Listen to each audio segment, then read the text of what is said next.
दोस्तों, कहानी शुरू करने से पहले आपसे एक दिल से जुड़ा सवाल है। इस वक्त आप मुझे किस शहर या किस देश से सुन रहे हैं? दिल्ली, मुंबई, पटना, लखनऊ, दुबई, लंदन या किसी और कोने से? नीचे कमेंट में अपना नाम और जगह ज़रूर लिखिए, क्योंकि आपकी हर एक पहचान मुझे आगे लिखने की ताकत देती है। और अगर अभी तक आपने चैनल को सब्सक्राइब नहीं किया है, तो अभी कर लीजिए, ताकि कोई भी कहानी आपसे छूट न जाए। 70 साल का बुजुर्ग आदमी जेल सजा काटकर जब घर पहुंचा, वहां पर ताला लगा हुआ था। फिर उसने कोर्ट में केस किया अपने सगे बेटे के ऊपर। आखिर अपने सगे बेटे पर इस बुजुर्ग आदमी ने केस क्यों किया? चलिए जानते हैं आज के इस रुला देने वाली कहानी में। वाराणसी शहर, जिसे दुनिया मोक्ष की नगरी कहती है, वहाँ की सुबह सिर्फ मंदिरों की घंटियों से नहीं, बल्कि कचहरी के बाहर टाइपराइटरों की खटखट और वकीलों की काली कोटों की सरसराहट से भी होती है। तारीख थी 15 दिसंबर 2023। सर्दी की ठंडक हवा में घुल चुकी थी। रामघाट पुल के पास स्थित जिला एवं सत्र न्यायालय का परिसर अपनी रोजमर्रा की रफ्तार पकड़ रहा था। चाय की टपरियों पर कुल्हड़ का धुआं उठ रहा था और मुवक्किलों के चेहरों पर उम्मीद और निराशा का मिला-जुला भाव था। इस भारी भीड़-भाड़ और शोरगुल के बीच गेट नंबर 3 के पास स्थित दुर्गा मंदिर की सीढ़ियों के एक कोने में एक अजीब सी खामोशी थी। वहां एक बूढ़ा शख्स बैठा था। उसके शरीर पर एक फीका नीला कुर्ता था, जिसका असली रंग अब वक्त की धूल में खो चुका था। उसकी धोती जगह-जगह से फटी हुई थे और नंगे पैरों में फटे तलवे थे। उसके बाल उलझे हुए थे और दाढ़ी बेतरतीब बढ़ी हुई थी, जैसे सालों से किसी ने उसे संवारा न हो। उसके सामने एक लोहे का मुड़ा हुआ कटोरा रखा था, जिसमें अक्सर सूखे फूल या एक आधा रुपए का सिक्का पड़ा रहता था। वहां से गुजरने वाले सैकड़ों लोग उसे देखते, पर कोई उसे देखता नहीं था। नए वकील उसे बाबूजी कहकर पुकारते, तो पुराने मुंशी उसे मानसिक रूप से विक्षिप्त समझकर हिकारत भरी नजरों से देखकर आगे बढ़ जाते। पुलिस वाले भी उसे वहां से हटाते नहीं थे, क्योंकि वो ना तो किसी से भीख मांगता था और ना ही किसी को परेशान करता था। वो बस वहां मौजूद रहता था, कचहरी के एक पुराने टूटे हुए फर्नीचर की तरह। लेकिन अगर कोई गौर से देखता, तो पाता कि उस बूढ़े की आंखों में भिक्षा की याचना नहीं थी। उसकी निगाहें हर सुबह ठीक 9:30 बजे आने वाली जजों की कारों और वकीलों के हुजूम को ऐसे देखती थीं, जैसे कोई जौहरी की परख कर रहा हो। वो हर चेहरे को पढ़ता था, हर फाइल को आते जाते देखता था। घड़ी में दोपहर के 1 बज चुके थे। कोर्ट रूम नंबर 5 में कार्यवाही अपने चरम पर थी। ये अदालत थी अतिरिक्त जिला एवं सत्र न्यायाधीश अमरजीत रावत की। अमरजीत रावत अपनी सख्त मिजाजी और भारतीय दंड संहिता पर अपनी गहरी पकड़ के लिए पूरे पूर्वांचल में मशहूर थे। कहा जाता था कि उनकी अदालत में झूठ बोलना अपने पैरों पर कुल्हाड़ी मारने जैसा है। उस दिन जिस मामले की सुनवाई चल रही थी, वो शहर का सबसे चर्चित पूर्वांचल डेवलपर्स लैंड घोटाला था। ये करोड़ों का घोटाला था, जिसमें शहर के कई रसूखदार बिल्डर और सफ़ेदपोश नेता फंसे हुए थे। अदालत खचाखच भरी थी। फैन की हल्की आवाज के बीच वकीलों की बहस चल रही थी। बचाव पक्ष के वकील अपनी दलीलें पेश कर रहे थे और माहौल काफी तनावपूर्ण था। जज अमरजीत रावत फाइलों में सिर खपाए हुए थे। तभी अचानक उन्हें घुटन महसूस हुई और उन्होंने अपना ध्यान फाइलों से हटाकर अपने बाईं ओर स्थित खिड़की की तरफ कर लिया।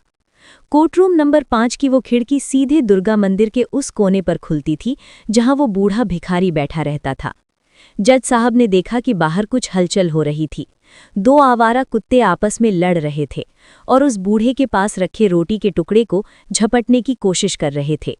सामान्यतः ऐसी स्थिति में कोई भी भिखारी अपनी लाठी उठाता, कुत्तों को मारता या चिल्लाकर भगा देता, अपनी रोटी बचाने के लिए संघर्ष करता। लेकिन उस बूढ़े ने ऐसा नहीं किया। जज अमरजीत रावत ने देखा कि उस बूढ़े ने बड़ी शांति से अपना बचा हुआ खाना उठाया। उसने उसे अपनी तरफ नहीं खींचा, बल्कि धीरे से उसे कुत्तों के सामने सरका दिया। कुत्ते शांत हो गए और खाना खाने लगे। इसके बाद उस बूढ़े ने जो किया, उसने जज की नजरों को जकड़ लिया। उसने अपनी मैली धोती को ठीक किया, अपनी रीढ़ की हड्डी को बिल्कुल सीधा किया और वापस उसी मुद्रा में बैठ गया। कमर बिल्कुल सीधी, गर्दन तनी हुई, नजरें सामने और दोनों हाथ घुटनों पर। ये बैठने का तरीका किसी आम इंसान का नहीं था। ये पोस्चर, ये शारीरिक भाषा अमरजीत रावत को बहुत जानी पहचानी लगी। ये तरीका था एक ऐसे शख्स का जिसने सालों तक कुर्सी पर बैठकर तर्कों की दुनिया को संभाला हो, जिसने घंटों तक अदालती कार्यवाही में हिस्सा लिया हो। एक भिखारी भूख मिटाने के लिए लड़ता है, दान नहीं करता, और वो इस तरह अनुशासन में नहीं बैठता। जज का माथा ठनका। अचानक अमरजीत रावत ने मेज पर हाथ रखा। वकील अपनी बहस के बीच में रुक गए। पूरा कोर्ट रूम जज के अगले शब्द का इंतजार करने लगा। उन्होंने अपने पेशकार की ओर इशारा किया। सुनिए। जज की भारी आवाज गूंजी। जी हुजूर, पेशकार ने तुरंत जवाब दिया।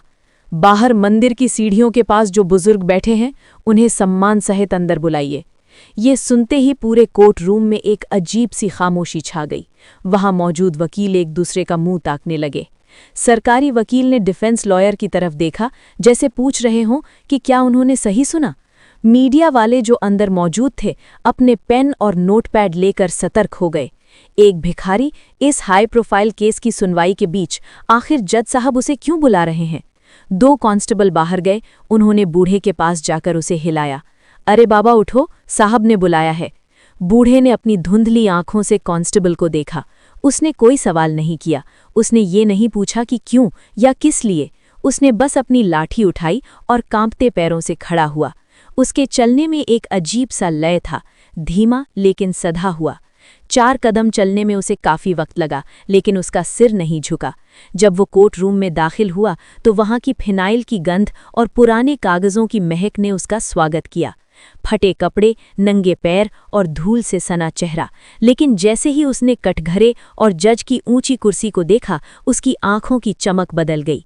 उसने दरवाजे पर ही रुककर लगभग आदत के अनुसार जज की कुर्सी को नमन किया, बिल्कुल वैसे ही जैसे एक अनुभवी वकील अदालत में घुसते वक्त करता है। जस्टिस अमरजीत रावत उसे गौर से देख रहे थे। उसकी चाल ढाल में एक गरिमा थी जो उसकी गरीबी में भी छिपी नहीं थी। आप रोज यहाँ बैठते हैं? जज ने पूछा। बूढ़े ने सिर उठाया। उसकी आवाज़ फटी हुई थी, जैसे सालों से उसने किसी से लंबी बात न की हो। जी माय लॉर्ड। ये शब्द उसने इतनी सहजता और अधिकार के साथ बोला जैसे वो कल ही किसी केस की बहस करके निकला हो। एक आम भिखारी साहब, मालिक या जज साहब कहता है। माय लॉर्ड का उच्चारण और लहजा बता रहा था कि ये शब्द उसकी जुबान पर रटा हुआ है। जस्टिस अमरजीत अपनी कुर्सी से खड़े हो गए। ये प्रोटोकॉल के खिलाफ था, लेकिन वो खुद को रोक नहीं पाए। एक अजीब सी कशिश उन्हें उस बूढ़े की ओर खींच रही थी। आपका नाम क्या है? जज ने पूछा। बूढ़े ने एक पल के लिए आंखें बंद की। उसके चेहरे पर पीड़ा की एक लहर दौड़ गई। फिर उसने अपनी पुरानी फटी हुई शर्ट की अंदरूनी जेब में हाथ डाला। उसका हाथ कांप रहा था। उसने एक प्लास्टिक की थैली निकाली जो कई जगह से फटी हुई थी और मैली हो चुकी थी। उसमें से उसने एक घिसा हुआ पहचान पत्र और एक पुराना पीला पड़ चुका कागज निकाला। उसने वो कागज पेशकार को नहीं, सीधे जज की तरफ बढ़ाया। पेशकार ने लेकर जज को दिया। जज ने जैसे ही उस कार्ड पर नजर डाली, उनकी आंखें फैल गईं। वो bar council of Uttar Pradesh का पहचान पत्र था। जारी करने की तारीख वर्ष 1978 थी। नाम लिखा था एडवोकेट गोविंद प्रसाद तिवारी, और साथ में थी एक पुरानी अखबार की कटिंग जिस पर हेडलाइन थी कि प्रसिद्ध अधिवक्ता गोविंद प्रसाद तिवारी ने गरीब मजदूर को दिलाया ऐतिहासिक न्याय। जस्टिस अमरजीत रावत सन्न रह गए। उन्होंने उस कार्ड को देखा, फिर उस बूढ़े को। Senior advocate Govind Prasad Tiwari, civil bar association के पूर्व अध्यक्ष। अमरजीत की आवाज में अविश्वास था। वो नाम उन्होंने अपने वकालत के शुरुआती दिनों में बहुत सुना था। वो एक लेजेंड थे। गोविंद प्रसाद जी ने अपनी नजरें झुका लीं। वो अब मर चुका है माय लॉर्ड। अब जो आपके सामने खड़ा है वो सिर्फ एक मुजरिम का पिता है।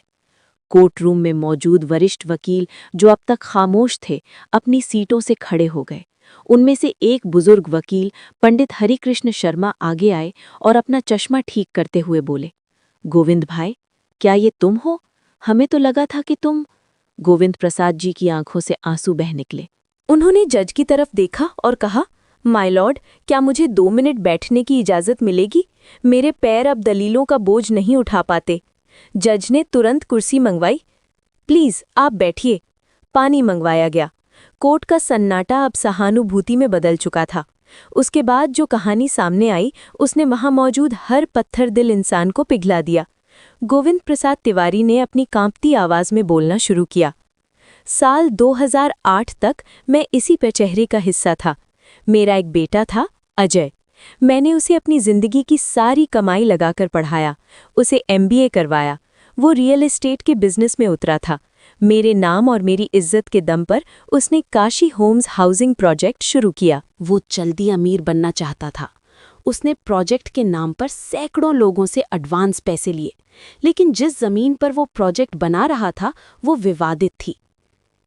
गोविंद प्रसाद जी एक पल के लिए रुके, पानी का घूंट भरा और फिर बोले। जब मामला बिगड़ने लगा और पुलिस जांच शुरू हुई तो अजय फंसने लगा। उसने एक चाल चली थी। कंपनी के सारे कानूनी दस्तावेज और पावर ऑफ अटॉर्नी उसने मेरे नाम पर बनवा रखे थे। उसका कहना था कि उसका सिबिल स्कोर खराब है और मेरा नाम बाजार में चलता है, इसलिए मेरे नाम से काम आसान होगा। मुझे अपने बेटे पर भरोसा था, इसलिए मैंने कभी कागजों की जांच नहीं की। उस काली रात को याद करते हुए गोविंद प्रसाद जी की आवाज भर गई। उस रात अजय मेरे पैरों में गिरकर रोने लगा। उसने कहा कि पापा, मुझे जेल जाने से डर लगता है। मेरी नई शादी हुई है, मेरा करियर खत्म हो जाएगा। अब बुजुर्ग हैं, कानून आपके साथ नरमी बरतेगा। मैं वादा करता हूँ, मैं सब ठीक कर दूंगा। बस एक बार ये इल्ज़ाम अपने सिर ले लीजिए, मैं बाहर रहकर सब संभाल लूंगा और आपको जल्द ही जमानत पर बाहर निकाल लूंगा। मैं एक वकील था माय लॉर्ड। मैं जानता था कि भारतीय दंड संहिता की धारा 420 यानी धोखाधड़ी और धारा 406 यानी अमानत में खयानत के तहत मुझे क्या सज़ा हो सकती है। मैं जानता था कि मेरा करियर ख़त्म हो जाएगा, लेकिन उस वक्त मैं वकील नहीं, एक लाचार बाप बन गया। पुत्र मोह ने मेरी बुद्धि भ्रष्ट कर दी। मैंने सोचा कि मेरा जीवन तो अब वैसे भी ढलान पर है, बेटे का जीवन बच जाएगा। मैंने कोर्ट में कबूल कर लिया कि सारी गलती मेरी थी। बेटे को बचाने के लिए मैंने अपनी वकालत, अपनी इज्जत, अपनी काली कोट सब कुर्बान कर दी। गोविंद प्रसाद जी को 5 साल की सज़ा हुई। वे नैनी सेंट्रल जेल भेजे गए। उनकी सारी संपत्ति कुर्क कर ली गई ताकि निवेशकों का पैसा चुकाया जा सके। लेकिन असली सज़ा जेल नहीं थी। My lord! गोविंद प्रसाद जी की आंखों से आंसू अब दाढ़ी में लज रहे थे। सज़ा वो थी जो मुझे रिहाई के बाद मिली। जब मैं साल 2014 में जेल से बाहर आया तो मुझे लेने कोई नहीं आया। मैं किसी तरह अपने घर पहुंचा तो देखा वहां ताला लगा था और किसी और का नाम लिखा था। पड़ोसियों ने बताया कि अजय ने सब कुछ बेच दिया और अपनी पत्नी के साथ दुबई शिफ्ट हो गया। मैंने उसे फ़ोन करने की कोशिश की, नंबर बंद था। मैं अपनी ही देहरी पर पराया हो गया था। मेरा घर, मेरी किताबें, मेरा सम्मान, सब कुछ मेरा बेटा ले गया था। पिछले 9 सालों से मैं इसी कोर्ट के बाहर बैठा हूँ, उसी मंदिर के पास, इस उम्मीद में नहीं कि मेरा बेटा वापस आएगा, बल्कि इस उम्मीद में कि शायद कानून अपनी गलती सुधारेगा या शायद मौत मुझे रिहा कर दे। मैं रोज़ यहाँ वकीलों को आते जाते देखता हूँ और अपनी जवानी के दिन याद करता हूँ।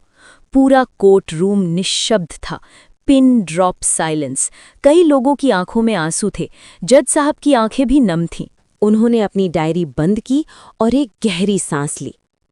एडवोकेट गोविंद प्रसाद जी, जज अमरजीत रावत ने कहा, कानून अंधा होता है ये सुना था, लेकिन आज देख लिया कि कभी-कभी हम इंसान भी अंधे हो जाते हैं। आपने एक पिता होने का फर्ज निभाया, लेकिन आपके बेटे ने इंसानियत की हत्या की है। आपने कानून का सम्मान किया, लेकिन कानून आपके साथ न्याय करने में चूक गया।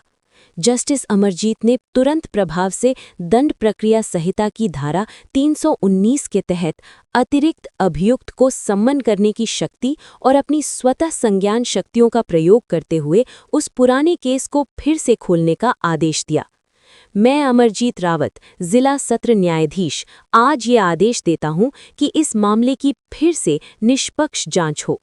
वाराणसी के वरिष्ठ पुलिस अधीक्षक को निर्देश दिया जाता है कि वो तत्काल एक विशेष जांच दल गठित करे, जरूरत पड़ने पर इंटरपोल की मदद ली जाए और भगोड़े अजय तिवारी को चाहे वो दुनिया के किसी भी कोने में हो, ढूंढ कर लाया जाए।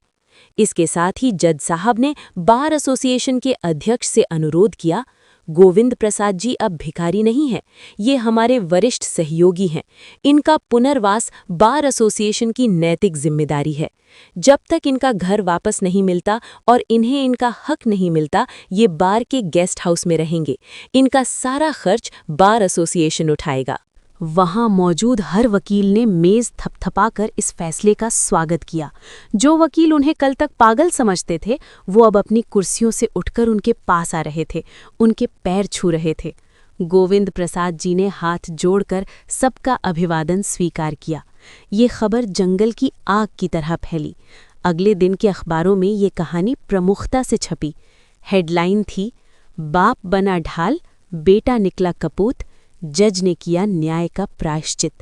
सोशल मीडिया पर मुहिम चल पड़ी, प्रशासन पर दबाव बढ़ा। पुलिस ने अभूतपूर्व तेजी दिखाई। विशेष जांच दल ने पुराने दस्तावेजों को खंगाला। साइबर सेल की मदद ली गई। पता चला कि अजय दुबई में नहीं बल्कि नाम बदलकर अबू धाबी में रह रहा था। वहां वो एक कंस्ट्रक्शन कंपनी में काम कर रहा था और विलासिता का जीवन जी रहा था। भारतीय दूतावास और प्रत्यर्पण संधि के तहत कानूनी कार्यवाही शुरू हुई। कूटनीतिक दबाव और पुख्ता सबूतों के आधार पर 4 महीने के भीतर अजय को गिरफ्तार कर भारत लाया गया।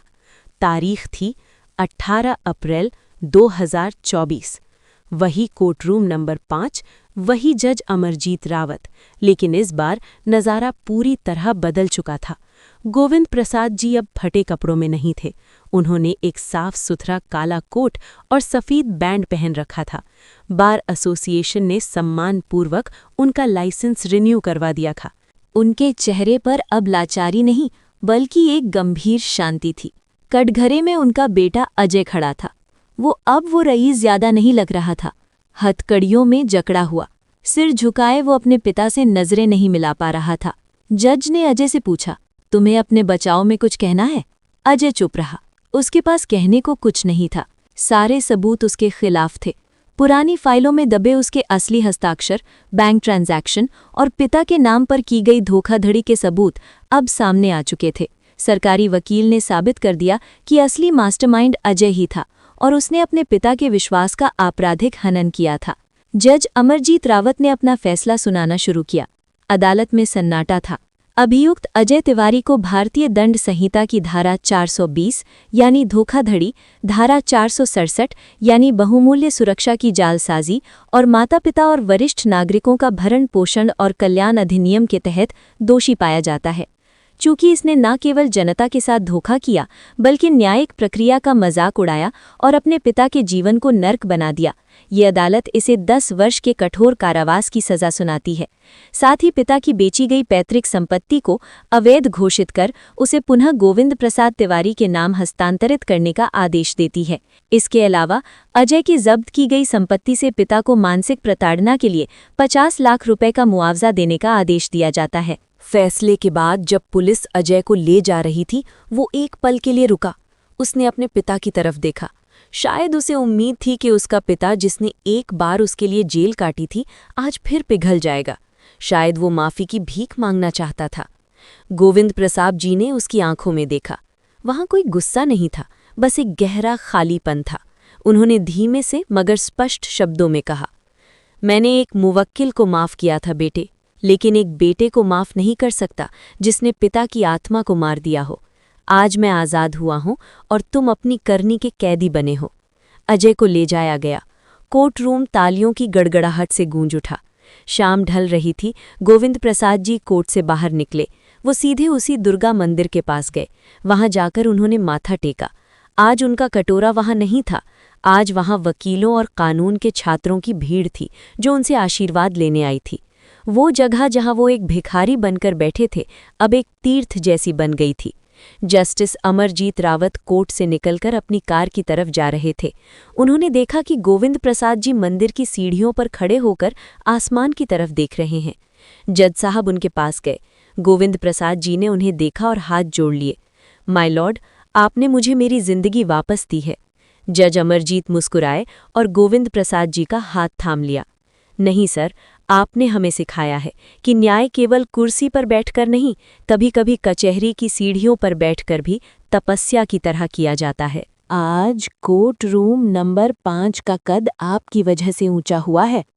वाराणसी की हवाओं में आज भी लोग इस कहानी को दोहराते हैं। लोहता मोहल्ले में गोविंद प्रसाद जी का पुश्तैनी घर फिर से आबाद हो गया। उन्होंने अपनी वकालत फिर शुरू की, लेकिन पैसे के लिए नहीं। अब वो उन लाचार माता पिता के केस मुफ्त में लड़ते हैं जिन्हें उनके बच्चों ने छोड़ दिया है। ये कहानी सिर्फ एक वकील और एक जज की नहीं है, ये कहानी एक चेतावनी है और एक सबक भी। चेतावनी ये कि पाप चाहे कितना भी चतुराई से किया जाए, उसका अंत सुनिश्चित है। और सबक ये कि जीवन में आप पद, प्रतिष्ठा और पैसा सब कमा सकते हैं, लेकिन अगर आपने अपने माता पिता का सम्मान खो दिया तो आप दुनिया के सबसे बड़े भिखारी हैं। कानून के हाथ लंबे होते हैं, वे देर सवेर आपकी गिरेबान तक पहुंच ही जाते हैं, लेकिन कर्म के हाथ उससे भी ज्यादा लंबे होते हैं। वाराणसी के घाटों पर गंगा आज भी बहती है और कचहरी के उस मंदिर की सीढ़ियां आज भी गवाह हैं कि सत्य परेशान हो सकता है, लेकिन पराजित नहीं होता।